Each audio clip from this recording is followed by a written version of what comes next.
తరహా security pacts ప్రపంచంలో మొదలయ్యాయా అంటే మొదలయ్యాయి అనే సమాధానమే వస్తుంది.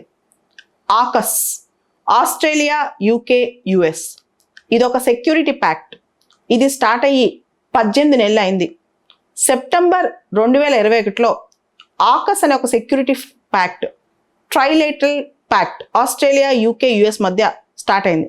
అయితే యుఎస్, యూకే, ఆస్ట్రేలియా ఈ 3 దేశాలు నిన్న ఒక డీటెయిల్డ్ ప్లాన్, వాళ్ళ సెక్యూరిటీ ప్యాక్ట్లో ఒక డీటెయిల్డ్ ప్లాన్ ఒకటి అనౌన్స్ చేశాయి.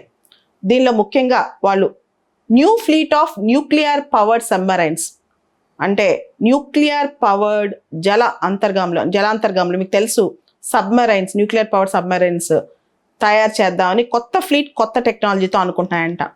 ఎందుకు ఇదంతా? మెయిన్గా చైనాని కౌంటర్ చేయడానికి. చైనా వూల్ఫ్ వారియర్ డిప్లొమసీతో ప్రపంచంలో తన చుట్టుపక్కల ఉన్న పొరుగునున్న నైబర్స్ అందరినీ ఇబ్బంది పెడుతోంది. జపాన్ నౌకలు సౌత్ చైనా సీ నుంచి వెళ్ళకూడదని, ఫిలిప్పీన్స్ సంబంధించితో గొడవలు, చుట్టుపక్కల అన్ని దేశాలతో ఇండో పసిఫిక్ రీజియన్లో చైనా కాలు దూతూనే ఉంది. చైనా చెక్ పెడదామని చెప్పి ఆకస్ యాక్చువల్గా స్టార్ట్ అయింది. ఆకస్ మొదలైనప్పటి నుంచి చైనా ఆకస్ పైన అక్కస్ చూపిస్తూనే ఉంది. అయితే మొత్తం ప్యాక్ట్లో మనం గమనిస్తే ఆస్ట్రేలియాకి ప్రస్తుతానికి ఆకస్ ప్యాక్ట్ ద్వారా ఫస్ట్ 3 న్యూక్లియర్ పవర్డ్ సబ్మరైన్స్ రాబోతున్నాయి తొందరలో. దాంతోపాటు ఈ 3 దేశాలు కూడా సోఫిస్టికేటెడ్ అంటే advanced technology, cutting edge technology అంటాం, దాంతోపాటు యూకేకి సంబంధించిన రోల్స్ రాయిస్ రియాక్టర్స్ ఇవన్నీ కలిపి మంచి టెక్నాలజీతో అద్భుతమైన న్యూక్లియర్ ఫ్లీట్ వాళ్ళ ఒక నేవల్ ఫోర్సెస్ కోసం తయారు చేసుకోబోతున్నారంట. ఒక పక్క చైనా దీన్ని పూర్తిగా విమర్శిస్తోంది. నిన్న డీల్ మాత్రం చాలా ఎక్కువ విమర్శిస్తోంది. ఆస్ట్రేలియాకి సబ్మెరైన్స్ రావడమే న్యూక్లియర్ పవర్ అని చెప్పి.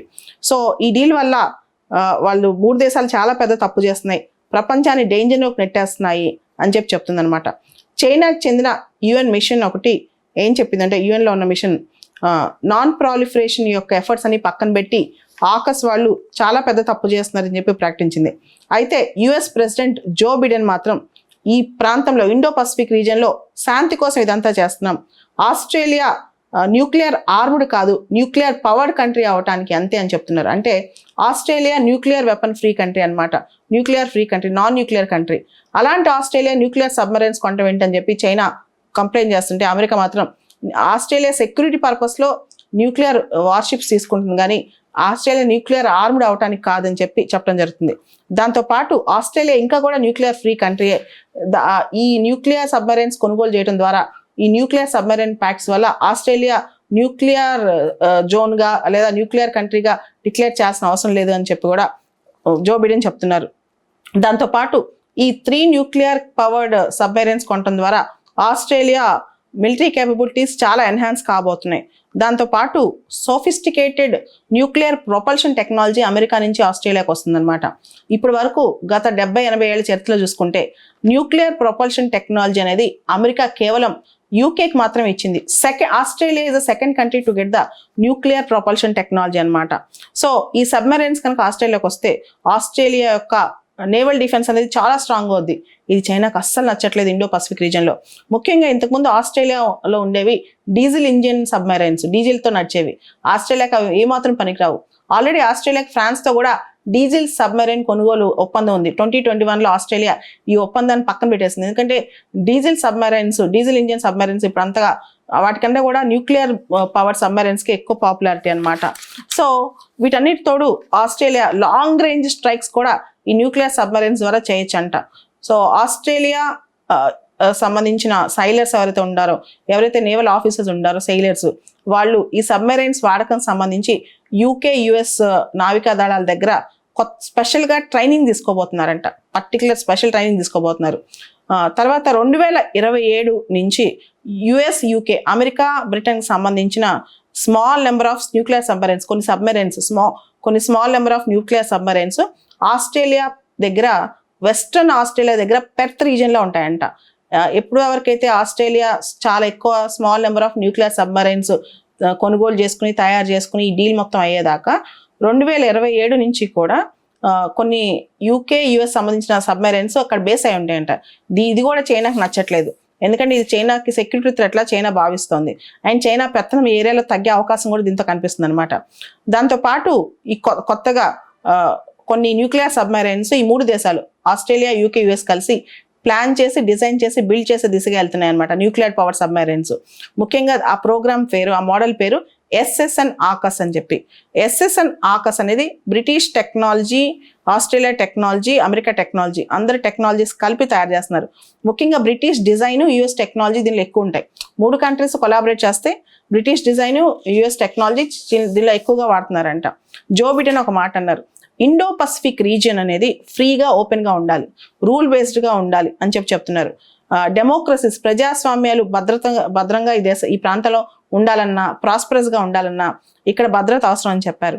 యుఎస్ కూడా తన సబ్మెరైన్ జలాంతర్గముల కన్స్ట్రక్షన్ కోసం ఖర్చు దాదాపు $4.6 బిలియన్ ఇక నుంచి పెట్టనుందని, ముఖ్యంగా యుఎస్లో ఉన్న Virginia class nuclear power submarines ను ఇంకా ఎక్కువ స్ట్రెంథన్ చేయనుందని కూడా. అంటే యుఎస్లో వర్జీనియా క్లాస్ న్యూక్లియర్ సబ్మెరైన్స్ చాలా ఫేమస్ అనమాట.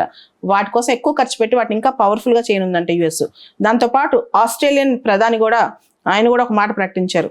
ఆస్ట్రేలియా వచ్చే 30 ఏళ్ళలో దాదాపు $368 బిలియన్ ఆస్ట్రేలియన్ డాలర్స్ని ఈ biggest single investment defence technology కోసం ఖర్చు పెట్టనుందంట.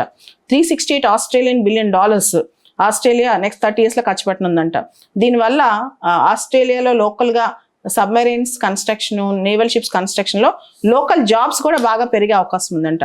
దాంతోపాటు రిషి సునాక్ ఒక మాట అన్నారు. 18 నెలల క్రితం AUKUS స్టార్ట్ అయింది. British prime minister Rishi Sunak అన్నమాట. 18 months బ్యాక్ AUKUS స్టార్ట్ అయింది. అప్పటి నుంచి ప్రపంచవ్యాప్తంగా చాలా కొత్త ఛాలెంజెస్ వస్తున్నాయి. ప్రపంచవ్యాప్తంగా స్థిరత్వం తగ్గింది. ముఖ్యంగా రష్యా ఉక్రెయిన్ పైన ఇన్వేట్ చేయటం, చైనా ఎక్కువ పెత్తనం సాగించడం, అసర్టివ్నెస్ చూపించడం, దాంతోపాటు ఇరాన్, నార్త్ కొరియా బిహేవియర్, వీటన్నిటికీ ఇలాంటి సెక్యూరిటీ ప్యాక్ట్స్ అనేవి ఖచ్చితంగా ఒక సమాధానం. ఇవన్నీ చాలా అవసరం అని చెప్తున్నారు. దాంతోపాటు AUKUS ఏర్పడిన దగ్గర నుంచి చైనా దాన్ని క్రిటిసైజ్ చేస్తూనే ఉంది, భయంకరంగా విమర్శిస్తూనే ఉంది. అండ్ మీకు తెలుసు, China is the largest trading partner to Australia. కానీ ఇప్పుడు ఆస్ట్రేలియా చాలా డిప్లొమాటిక్గా, చాలా డెలికేట్గా ఉంది చైనాతో. ఇది ఒక పెద్ద డెలికేట్ ఇష్యూ అనమాట ఆస్ట్రేలియాకి, ఈ AUKUS అనే ప్యాక్ట్. దీనిలో అమెరికా నుంచి న్యూక్లియర్ సబ్మెరైన్స్ అన్ని తీసుకురావటం, ఇవన్నీ కూడా చైనాతో ఆస్ట్రేలియాకి తలనొప్పిగా మారింది. అయితే ఇక్కడ మనం కొన్ని అంశాలు గమనించాలి. ఒకటి, అమెరికా 2016లో భారత్ హుస్సేన్ ఒబామా టైంలో పైవోట్ టు ఏషియా పాలసీని స్టార్ట్ చేసింది.